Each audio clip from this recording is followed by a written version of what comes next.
Hello and welcome to the Ray Show podcast. I'm your host, Johnny Ray, and it is so good to be back with you all on a weekly basis. We've got a hell of a show for you today, but I wanted to just at the beginning let you know, thank you so much for all the amazing feedback, all the downloads, all the messages for the Dave Windorf episode.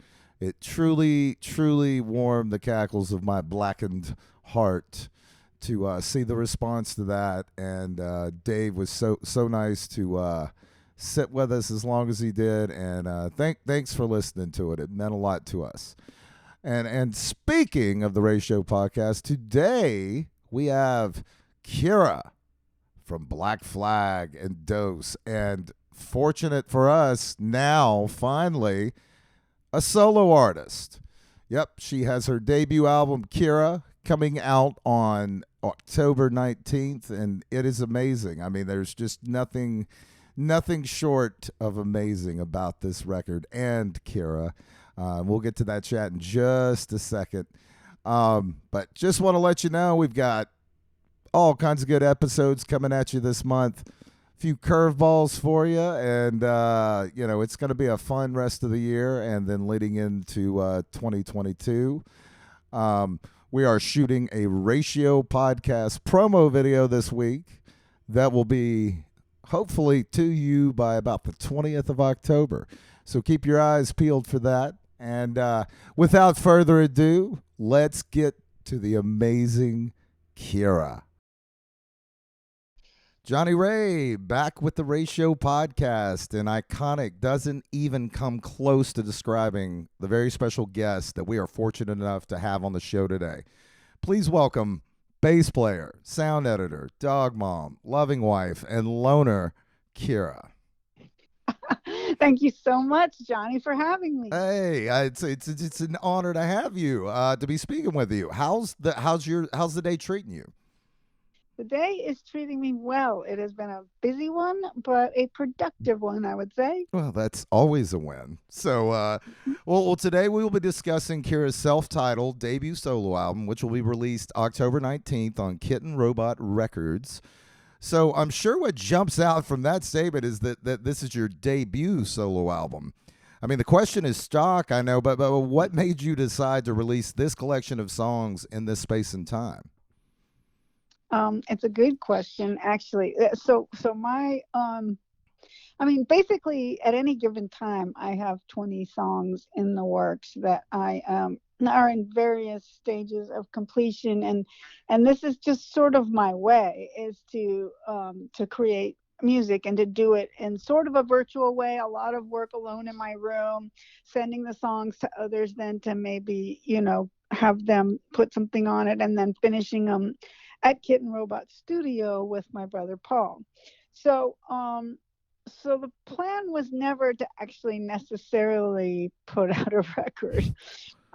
He had asked me more than once, do you ever think about putting a bow around any of this stuff, because we have done a good body of work, but it never necessarily appealed to me to do that until for some reason this year he came to me and he said, "Look, Kitten Robot has a label, and they want to put out your solo record." And I guess it's because I turned 60 this year, and because this record, which is telling a story, I kind of needed to get a little distance from some of the aspects of the story. And anyway, when he said, solo record, I could see this group of songs telling this story, and doing it at 60, it just felt right. My life has been like this. Things sort of happen for me in a way where I jump on them when something falls into my lap, and this seemingly has fallen into my lap. That's for the better of all of us. Well, thank you. Well, your process for this record, that just sounds like a perfect storm of creativity, and you see, as you said, you write these alone in your room, and then invite your friends to add little musical bits, virtually. Are there any guests that you want to highlight on this record that you want to mention specifically? Well, all of the contributors are amazing. So the drummer who plays on this record, Dave Bach, is somehow able to take this very delicate music and not ride roughshod over it with his drums, but rather be very delicate and contribute in a way that I'm not sure any other drummer could do. So bless his heart. And then the guitar player, Glenn Brown, is someone I've known since I was literally in possibly elementary school, but definitely junior high. Oh, He's a wow. friend of my brother's going way back, and he and I were in bands together during the early punk rock days, but way before I joined Black Flag. He was in my first few punk rock bands. He taught me a lot about just playing rock music, and he too has a very dense, delicate sensibility when it comes to my weirdo music. Uh, and then of course Petra Hayden, who is an artist that if you haven't heard her, you should hear more of her. She has done things like put out the Who Sells Out record and did the whole thing, every single instrument with her voice. Oh, God, that sounds So amazing. she's an incredible a cappella vocalist, but she also plays violin on this song, on this record, and she has that innate ability to tap into the emotion and of the song and play a violin part that just literally makes it. And she sings on this record as well. So please check out the Hayden triplets. Check out her stuff because Absolutely. she will blow your mind any day of the week. And then of course my brother, who I've known since the day I was born, he is my older brother. He has influenced every aspect of me, including the fact that I got interested in music really at all, and that I got into punk rock at all. And our relationship has evolved so well that he is now the sort of the most important person to play these songs as they start to get past just little ideas and help me figure out how to bring them to some kind of complete state. Does it need another element? Is it right the way it is? And some of the mixing, delicate mixing and editing, and Paul's music is extremely lush and layered, so it's pretty different from my music, but in that way he's a good person to play stuff for, because he will say, well, should we do this, should we add that, and I then act as editor and say no, yes, no, Right. let's take more of this out. Oh, that's got to be so special having family right there in the room with you and such an influence on your life. I mean, do you remember any of the first records he gave you that kind of turned you on to music where you saw his sensibility? Well, it's funny, when we were really young, we actually had kind of different tastes, and he got into sort of progressive rock when I was in junior high. Um, Emerson, Lake and Palmer, Yes, Jethro Tull, bands like that, and I, on the other hand, was listening to the Rolling Stones and David Bowie Yes. more. Um, but he had this progressive rock band he was doing, and they needed a bass player, and that is why I initially picked up the bass. We had both learned classical piano as kids, but I had quit in frustration because I'm a terrible competitive fool. and, but he needed a bass player, so I borrowed a bass and started practicing really hard because the music was really complicated. And by the time I was any good at all, the progressive rock band was gone, and he had gotten into punk rock, which suited me fine because I wasn't good enough anyway to be in a progressive rock band, and punk rock I think suited me and my personality better. I was a really miserable teenager. As we all were. And the anger and the angst of the punk rock thing appealed a great deal. So yeah, I've been following him. I followed him to punk rock kids. I followed him into music. I and then I chose not to follow him in other ways. He had some kids and stayed true to in a sense, a sort of a starving artist mentality. I'm not going to get a straight job. I'm not going to do that. And watching him do that, it became very clear to me that I couldn't see myself doing that exact thing, that trying to survive in the music world. Like, to me, the music was almost too precious and had to be kept separate Right. from trying to earn a living. So I made that separation.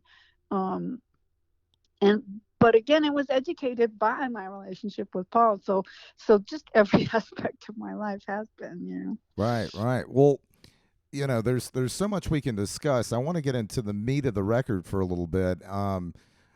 You take like about 3 minutes into the first song on the album, Silently. There's this vulnerable joy kind of released. I can't even really describe it. Almost an acceptance to your surroundings. I mean, it's like the perfect kickoff thematically. I almost feel like to the record. Was Silently one of the first songs you wrote for this collection of songs, or was it Yes, okay? absolutely. It is a chronological story, and it was written about 13 years ago. And as you say, it's a story of love and loss, Mm, and Silently is in a sense a celebration of the connection, um, that I was feeling, and yet somewhat captures also the pain of separation from the one you love, even if it's just for the workday. right. That having to walk away from where you want to be, and seeing both of you separate, and yet it, as you said, celebrates the love between us. So absolutely correct. It was the first, uh, and that may be one of the more joyous songs, although joy doesn't tend to creep in that much. Well, I think it's all about how you look at it, and I feel like there's definitely the record gets downright brutal, as we'll talk about in a minute, in a beautiful way. But that joy moves into the second song, Avoiding, and Hmm. it with almost a playfulness. I mean, the strings, the variety of vocal choices you're making, it just hits you so hard that avoiding maybe is not only always a bad thing if you put that time to good use. Well, the interesting thing about that song, it is the one song that was co-written by Petra Hayden, and I think her influence on it is evident. It has a bit of push me, pull you kind of effect of um, of trying to find some joy, and also, literally, in the singing, her part uh, is not singing about avoiding. Right. My vocal lines are. So it is capturing, in some ways, completely separate perspectives on the same thing.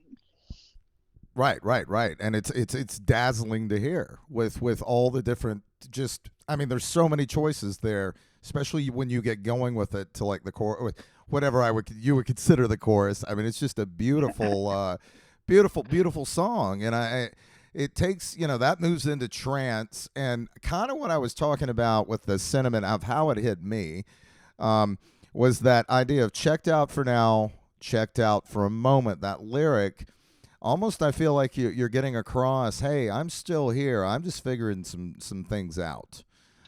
And I feel like I could be way off base here, but there's something very empowering about those three songs that I feel like prepares you for the rest of the record. Well, look, I mean, when I write music, I'm expressing something. Obviously, I'm expressing myself. It's very personal, and yet, what I'm hoping to do, of course, is to have you feel what you feel.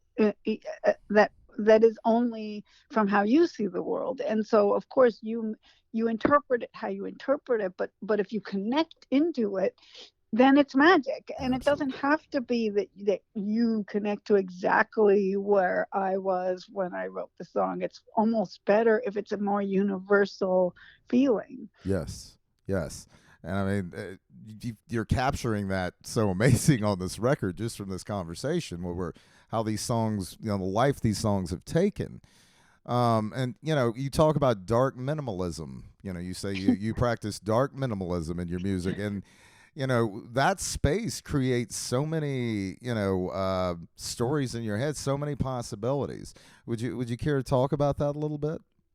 Well, I just recently sort of feel like I've come to get a glimpse of how I got here in terms of why I celebrate the spaces, why I leave the holes. I've been playing with my now ex-husband Mike Watt for many years in a band called Dose, which is just Absolutely. two bass guitars, right?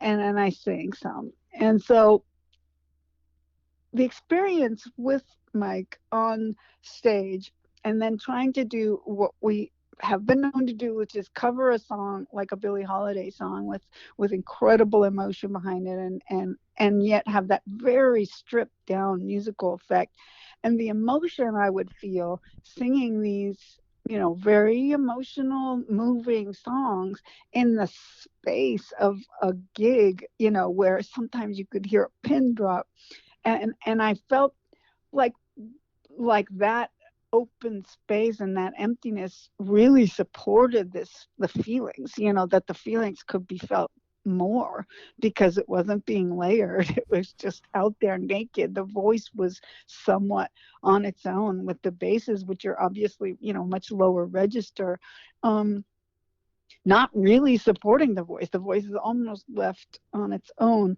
And I think that somewhere along the line that I started to really believe that, that for me, expressing those emotions, there has to be enough room for the feeling. Hmm. It's almost like you're leaving the spaces and the holes are where the feeling sits. Right. Oh man. I Wow. Yes. Yeah. You know, take a song like Unsolicited Advice. Okay, that minor chord when that thing hits, it just punches me in the gut. And that space, what you just mentioned, leaving room for the emotion. It's almost overwhelming on that song. Um, It's so cool that you were able to feel it because you never know. I mean, when I put this record together, and I sort of sat down with the label guys and I said, look, this is not going to sell a lot of records. Under, understand that this is weird music and that it isn't going to necessarily appeal to everyone, and they fully supported and understood that, you know um that's so but it's good. really cool that you connect. Well, you know, it just brings up a lot of images like that last song. Like I was trying to think, why is this reminding me? And it just kind of hit me when I was watching a movie the other night. It was like it's like a soundtrack to the best pre-code film noir film that was never made. You know, it just has like I could see like Humphrey Bogart and Carol Lombard like playing through this song. You know, and I mean, there's just the ghost. I mean, that's chilling.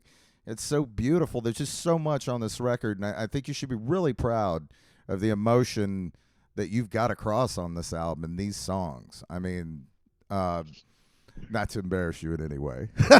Well, I'm proud when I talk to someone who felt it, Right. and you're helping me feel some of that pride and some of that, and own it a little bit, because that's all I've ever done with music. That's all I listen to music for, is to feel something.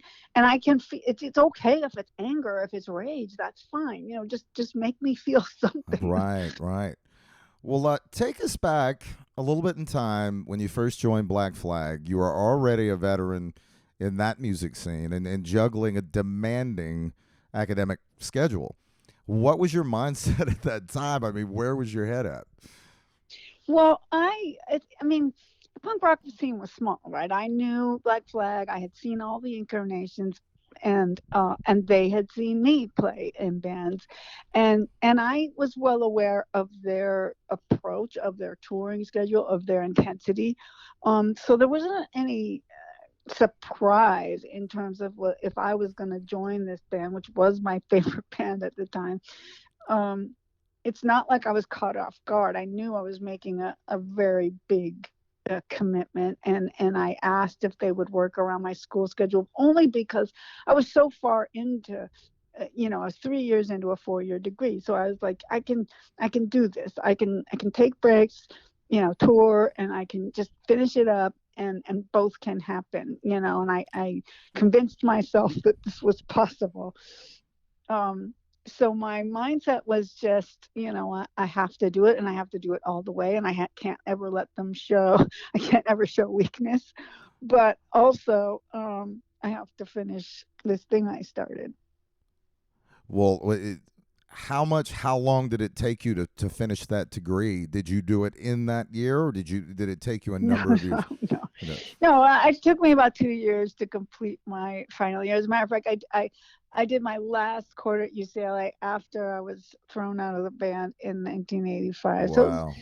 took a couple of years to get through it, because there were huge breaks to tour, and I'm happy to do so. Like I said, I just needed to keep pushing it along, but I knew I was going to have to take breaks in order to support the rigorous touring schedule. Right, right. Well, speaking of one more aspect, another aspect of your professional career, I work at an amazing art house theater here in Athens, Georgia, called Cine, and we started doing a drive-in this summer. One of our biggest nights was Mad Max Fury Road. I mean, just a beautiful night. And what was it like being a part of that sound editing team on that new classic? um, it was an amazing experience for a lot of reasons. For one thing, the project is, as far as a post sound schedule, was very long, and it actually had been going on for some time before I was brought on board. And most of the crew was Australian. It was being done in Australia. George Miller, George the Miller, director, is yeah. Australian, and so this was happening in Sydney, and there were a couple of mixers who had come over from Los Angeles. And at a certain point in the project, they decided to bring myself and another sort of sound effects based supervisor guy. And we flew across at the same time to kind of help try to finish this monster project. So I flew to Sydney and worked there for 6 weeks initially, and we completed, quote unquote, a version, let's say, of the sound job. And then and that had to complete at a certain point. And being in Sydney, it was, I mean, I'd never get to go if it weren't for, like, someone brought me there, right? So it's just amazing to be there and kind of be living there and be exposed to the culture in that way, and working with Australian people who were amazing and very good at what they did. And but also just working ridiculously long hours, and not really getting a chance to experience that much of Sydney. So then they asked if I would come back. I went home for 2.5 weeks, and then went back for another 6 weeks to work directly with the director on the ADR, which is the sort of studio recorded dialogue, which is in that movie a good proportion, like 85% maybe, Wow. is ADR, for various reasons, some of which is technical issues because of the fact that you had vehicles and you had stunt people and all of that going on. But also, the director George had been uh, animated guy. He did the Happy Feet series. He did Babe. So he had done all of this work in animated, and he truly believed that he could improve on performances in a lot of cases by doing the ADR. So we had, but he wanted to go through all of the ADR, which he recorded a massive amount, and basically recut most everything. And he and I worked very closely together for 6 weeks, just just reworking that, which of course was an amazing experience to work with a man who had been, so pivotal in the film industry, but again was a brutal schedule, and he's an incredibly driven person, and we had a lot to get through, right? So it was also, I think I had 4 days off total in the 10 weeks Wow. I was in Sydney. And I made use of three of them. I think I went whale watching on one. I went to the zoo on one. I did make use of the days off, but for the most part, I was working and living in Sydney. So the work experience was very intense. The people, the culture, all of it, and then of course the project itself was something I thought was really interesting and lush and cool, and the music in it is really intense, and the sound effects, I mean, just every element of the sound job was so cool, and the visuals obviously themselves, I mean, it was just one of those projects you could sink your teeth into and absolutely as far as you wanted to. Yeah. So I can't say enough about it. I was so proud to get to do it. Oh, it's a masterpiece. I mean, watching it, I hadn't seen it since it came out. My mother had passed away, I think, 2 weeks before it came out, and I got just kind of put in the theater, like, get out of the house for a little bit. So I was kind of Yeah. numb to it. When I watched it at the theater, at the drive-in, it was so intense that I mean, I just had to stop what I was doing at some points. And like you say, it just commands your attention. And it really is a masterpiece. I can't say enough about that. And Oh, I totally love it too. um, but before we get, just got a few more questions for you, but we've got a couple of listener questions if we could get those in. Of course. Alrighty. Eric from Athens, Georgia, via the Bay Area, asks, he wants to know the story about the Blue Rickenbacker, getting stolen and how you got it back. Fair enough. Although I'm going to have to make a correction. It was not a Rickenbacker. So the base, Ah, the base is the amazing bass, which is a custom made bass, is something that Mike Watt had designed based on the Rickenbacker layout, in the sense that it had the neck runs through the body, it has the basic shape of a Rickenbacker. But then he said, well, I don't think that it's the tuning peg should be on both sides like on the Rickenbacker. So he made it basically have a Telecaster headstock. It doesn't look anything like any other bass wow. guitar. It's 3/4 scale, which was the main reason he had it made for me, because as he got older, he thought playing a smaller bass made sense. I call it my old lady bass. So so it's lighter. It also is lighter, it's smaller. It also sounds better than any bass I've ever heard, coincidentally almost. So this bass was at my home. My home was broken into while I was at work. It was stolen along with a bunch of other items from my home. And then I was working at the time at Universal Universal Studio lot, where we were working on a movie there, and one of the execs there is sort of a music buff, and he knew how much my guitar meant to me, and I was a basket case, and Oh, he said, give me a picture. So I gave him a picture, and he turned that over to the head of security at Universal, who was a former police officer.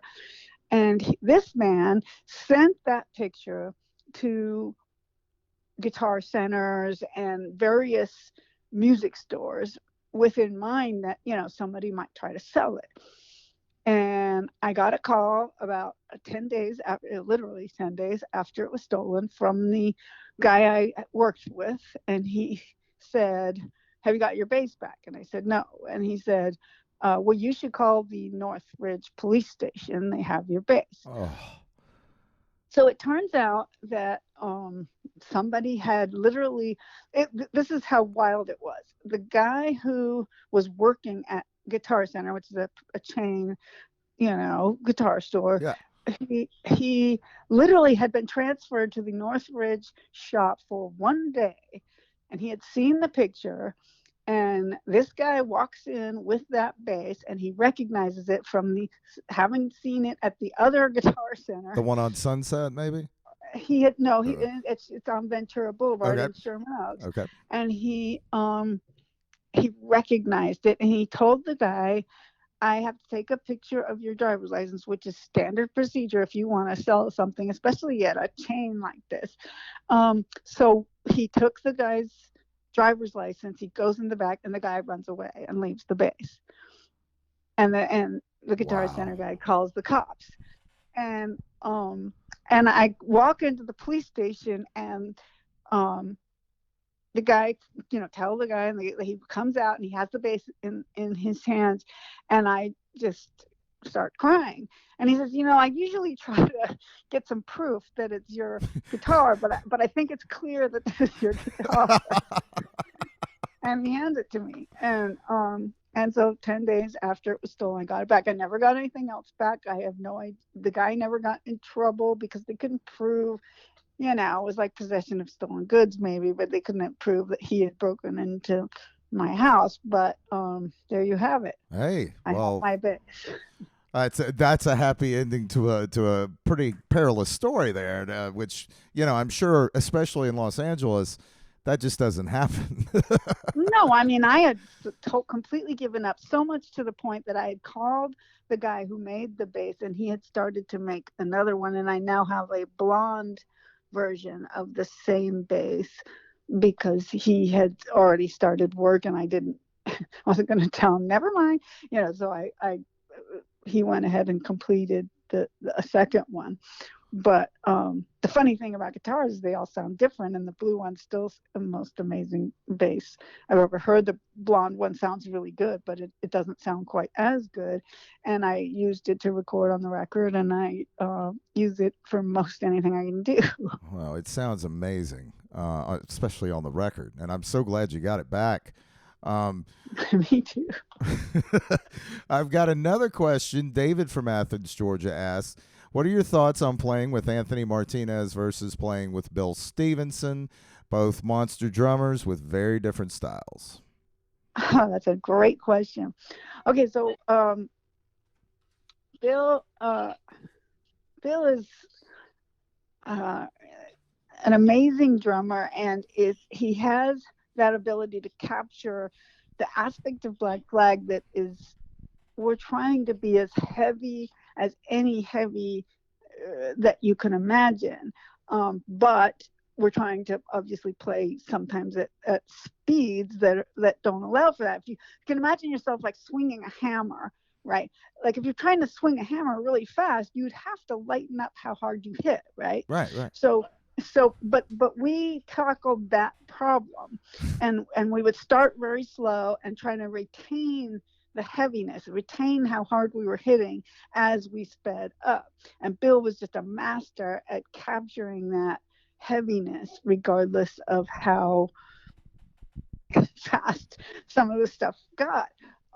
So I have nothing but admiration for that man and everything that he's done. Now Anthony came along, and with like 2 weeks prep to go on a tour, he had as you say, a very different style. It was not didn't necessarily capture the heaviness.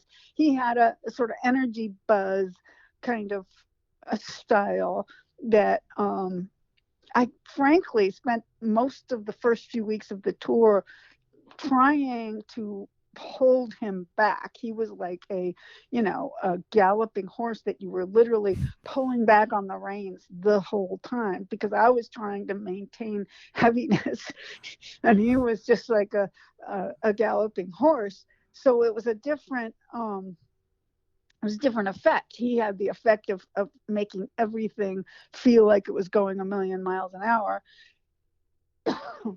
But but my goal was still to retain heaviness. So we were almost in a bit of a battle, he and I, for weeks and weeks, until he sort of got into his own. But he didn't have time before the tour, so we did this live night after night, learning to contain the energy enough to start digging in. But by the time we recorded, like, Who's Got the 10.5, the live record from '85, I think he had captured some elements of the heaviness, but it did take some time, and it was a fascinating journey getting there. That's so amazing to hear about both of them, and just you having to do that on stage by not having the time, to adjust really properly each other. No, But no, I think I crushed my bass against the amp more than once, just in frustration, because it hurts to try to hold back a drummer. It yeah, literally would hurt to try to play as fast as he was, but to almost try to hold him back. It's very, very challenging. Um, but there was so much great stuff there, so you just had to you just have to roll with it. You have to take what they're offering and find a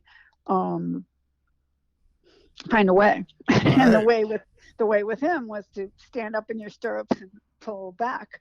And the way with Bill was not that way. I didn't have to hold him back. He was the epitome of heaviness. So Right.